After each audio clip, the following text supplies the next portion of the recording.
Tu peux pas en 2025 simplement continuer à vendre ton offre à étiquette et espérer que ton business en ligne continue de prospérer. Et j'ai rapidement compris ça quand j'ai réalisé qu'il y avait moins de 1% de mon audience qui pouvait réellement me payer mon offre à étiquette, qui pouvait réellement se permettre de payer mon offre à étiquette. Mais j'ai aussi à ce moment-là, j'ai très rapidement réalisé que il y avait dans les 99% de mon audience qui ne pouvait pas me payer mon offre à étiquette, qu'il y avait un certain pourcentage parmi cette audience-là qui, qui voulait me payer, qui était prêt à me payer pour mon offre à étiquette, mais qui n'était pas encore assez éduqué. Voilà.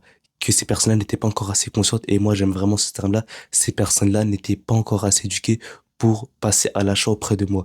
Donc, j'ai rapidement compris que je devais mettre en place l'échelle de valeur pour les éduquer étape par étape afin de les conduire jusqu'à mon offre à étiquette.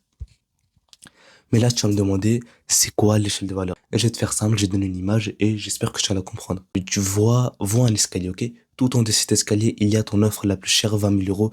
C'est à ce niveau-là que tu pourras apporter le maximum de valeur à ton client et engranger le maximum de bénéfices en termes d'argent, car c'est ce qu'on veut, ok?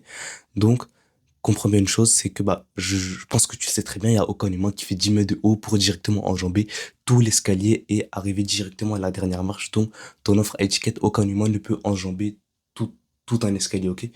Donc, pour ça, tu dois emmener ton prospect, ton client potentiel à avancer étape par étape, à gravir toutes les marches de l'escalier, ok? Mais avant ça, tu dois donner envie à ton client envie de monter ton escalier. Donc pour ça, tu dois mettre en place un appât.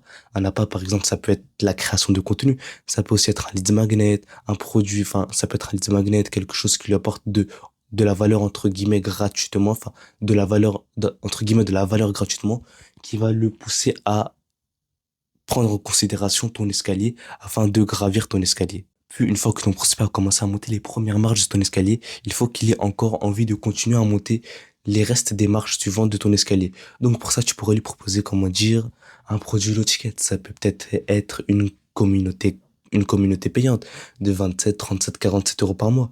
Puis ensuite, tu pourrais proposer un produit mid-ticket, 500, 600 euros, pour ensuite proposer un produit high ticket, allez, 1500, 2000, 3000 euros, pour ensuite finir avec ton produit le plus premium, ton produit de la plus haute qualité. Ça, c'est l'échelle de valeur. Tu vas graduellement éduquer ton prospect, car comme je l'ai dit, c'est impossible de vendre directement ton offre à étiquette. Enfin, ça va devenir de plus en plus compliqué de vendre ton offre à étiquette directement. Comprends bien une chose, t'es pas Antoine Blanco.